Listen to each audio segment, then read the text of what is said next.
They say the past never truly stays buried, that no matter how deep we push it down, how tightly we shut the box, one day it finds a way to rise again. My name is Ya. I'm 24 years old, and I just discovered a family secret that has turned everything I believed upside down. A few months ago, I returned to my childhood home in the eastern region of Ghana. My father had fallen ill, age and time finally catching up to him, and someone needed to care for him. The house was mostly the same, quiet, familiar, full of memories, but also full of shadows. One afternoon, while cleaning out the attic, I found an old, worn Bible tucked beneath some faded clothes. It was heavy, not just in weight, but in spirit. As I opened it, a yellowed piece of paper slid out and fluttered to the floor. It was a birth certificate. Name, Kojo Mensah. Date of birth, 1993. Mother, Ama Mensah. Father, Kwabena Mensah. But, Kojo Mensah, that wasn't me. I was born in 1994, and as far as I knew, I was an only child. So who was this boy? And why was this hidden in a Bible? In the attic? I went straight to my father. I showed him the certificate. I asked, "Daddy, who is Kojo?" He looked at it. His face froze. Then, slowly, he looked away. "Ooh, that's my nephew," he said, voice thin like worn-out paper. "Died young," he said. I opened my mouth. How? When? Why don't I know this? But he was already turning away, shoulders hunched against my questions. "It's been a long time ago." A cough, a dry swallow. The sentence hung unfinished in the thick air between us. Then, silence, heavy, deliberate. His eyes stayed fixed on some distant point beyond the trees, beyond the sky, anywhere but me. And in that silence, louder than any confession, I knew this isn't just about death. This was a wound still bleeding. Later that night, while tidying his room for bed, I noticed something odd. There was a metal box pushed far behind his wardrobe, dusty, locked but not secured. I hesitated.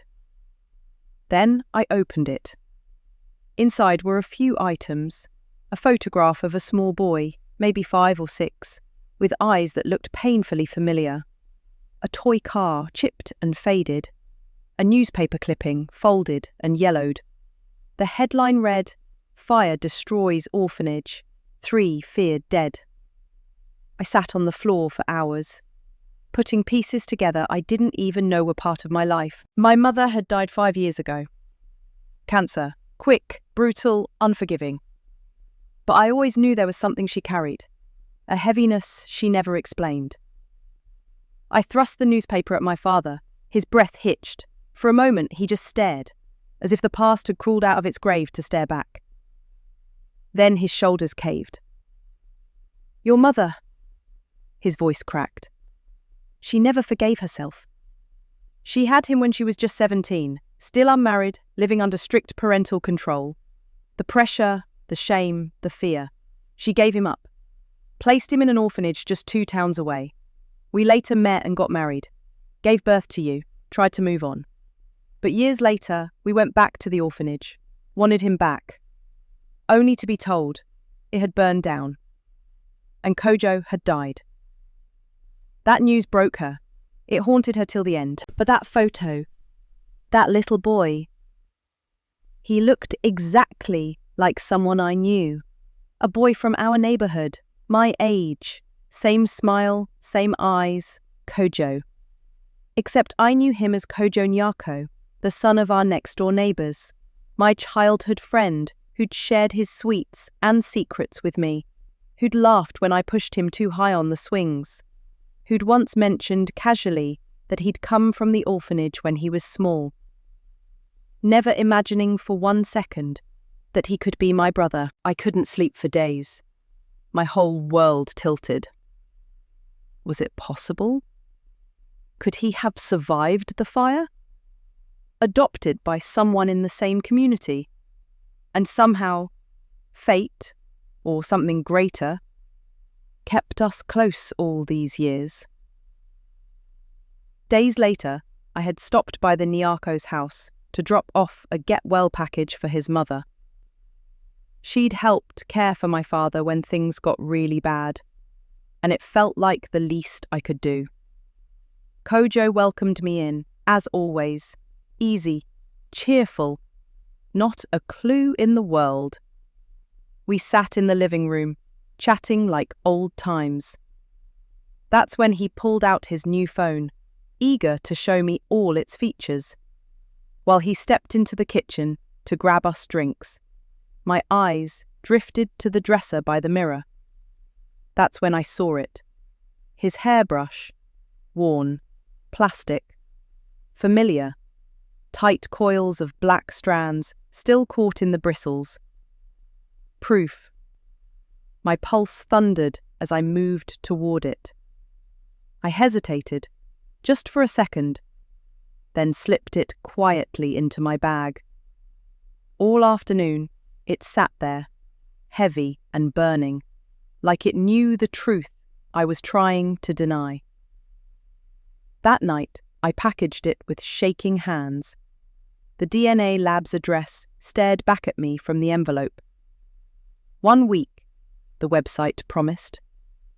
1 week until I'd know if my best friend was the brother my parents had pretended didn't exist. The results came in 2 weeks later. 99.9% match. Kojo was my mother's son. My brother. I felt joy, grief, rage, relief, all at once. How many moments had passed between us without knowing? How many times did the universe try to whisper the truth? And then came the hardest part. What now? Should I tell him?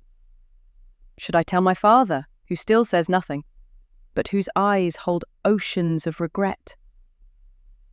What would it even change? Would Kojo want to know? Would he forgive them, or me? Would the truth heal or destroy? Some secrets protect. Some secrets punish. But all secrets eventually demand light. So here I sit, holding one of the biggest truths of my life in my hands. I'm wondering, do I speak or stay silent forever? What should I do? I need help.